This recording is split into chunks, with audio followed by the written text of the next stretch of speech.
Fire service ও civil defence একটি সেবাধর্মী প্রতিষ্ঠান। গতি, সেবা ও ত্যাগের মন্ত্রে উজ্জীবিত এই বাহিনীর প্রত্যেক সদস্য যে কোনো দুর্যোগ, দুর্ঘটনা ও সংকটময় মুহূর্তে সাধারণ জনগণের জান মাল রক্ষায় নিজেদের জীবনের ঝুঁকি নিয়ে কাজ করেন। বাংলাদেশের মানুষের কাছে তারা এখন নির্ভরতার প্রতীক হিসেবে নিজেদের তুলে ধরতে সক্ষম হয়েছে।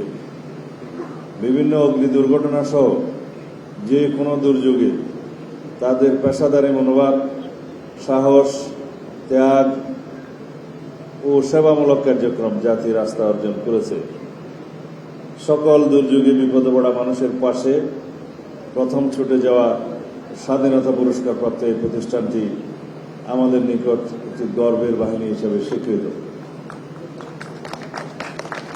আমরা জানি জলবায়ু পরিবর্তন সহ নানা প্রাকৃতিক ও মানব সৃষ্ট কারণে আমাদের দেশ প্রতিনিয়ত অগ্নিকাণ্ড, সড়ক দুর্ঘটনা, বন্যা, ভূমিধস, ভবনধস সহ বিভিন্ন দুর্যোগ দুর্ঘটনার সম্মুখীন হচ্ছে।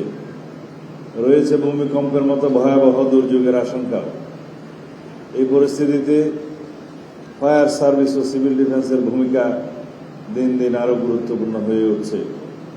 সে কারণে ফায়ার সার্ভিস ও সিভিল ডিফেন্সের জন্য আধুনিক প্রযুক্তিগত সেবা সুবিধা সৃষ্টি, প্রশিক্ষিত জনবল ও পর্যাপ্ত সরঞ্জাম নিশ্চিত করার পাশাপাশি ভলান্টিয়ার সহ সরকারের অন্যান্য সেবা সংস্থার সাথে তাদের কার্যক্রম সমন্বয় থাকা খুবই গুরুত্বপূর্ণ।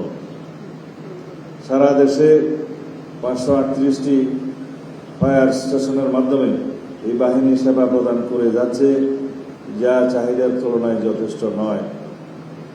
সেজন্য জনগুরুত্বপূর্ণ বিবেচনায় আমরা ফায়ার সার্ভিসের সক্ষমতা ও সামর্থ্য বৃদ্ধিতে জোর দিচ্ছি।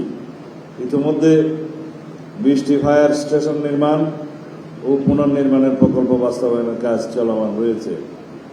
অ্যাম্বুলেন্স সেবা সম্প্রসারণের লক্ষ্যে 100টি অ্যাম্বুলেন্স সংগ্রহের কাজও চলমান রয়েছে। অতি সম্প্রতি ডুবুরিদের সক্ষমতা বাড়াতে 72টি পদ সৃজনের প্রস্তাব অনুমোদন করা হয়েছে। জনবল নিয়োগ সম্পন্ন হলে নৌযান দুর্ঘটনা মোকাবিলায় এই বাহিনীর সেবা সক্ষমতা বৃদ্ধি পাবে। তাছাড়া এই বাহিনীর ফায়ার স্টেশনের সংখ্যা বৃদ্ধি এবং পরিকল্পনা অনুযায়ী সদস্য সংখ্যা 30,000-এর অধিক করার জন্য ফায়ার সার্ভিসের অর্গানোগ্রাম পুনর্গঠনের প্রস্তাবও বিবেচনাধীন রয়েছে। এছাড়া প্রশিক্ষণের মান উন্নয়নের জন্য মুন্সিগঞ্জের গজারিয়ায় ফায়ার সার্ভিস ও সিভিল ডিফেন্স একাডেমি স্থাপনের জন্য আমরা কার্যক্রম গ্রহণ করেছি।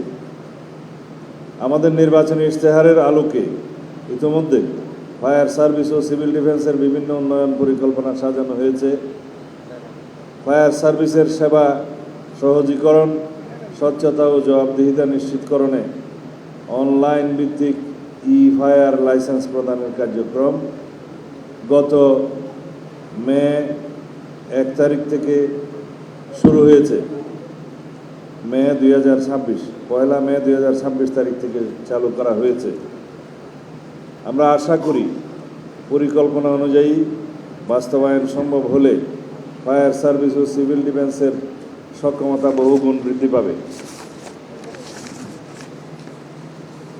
সম্মানিত সুধীমণ্ডলী,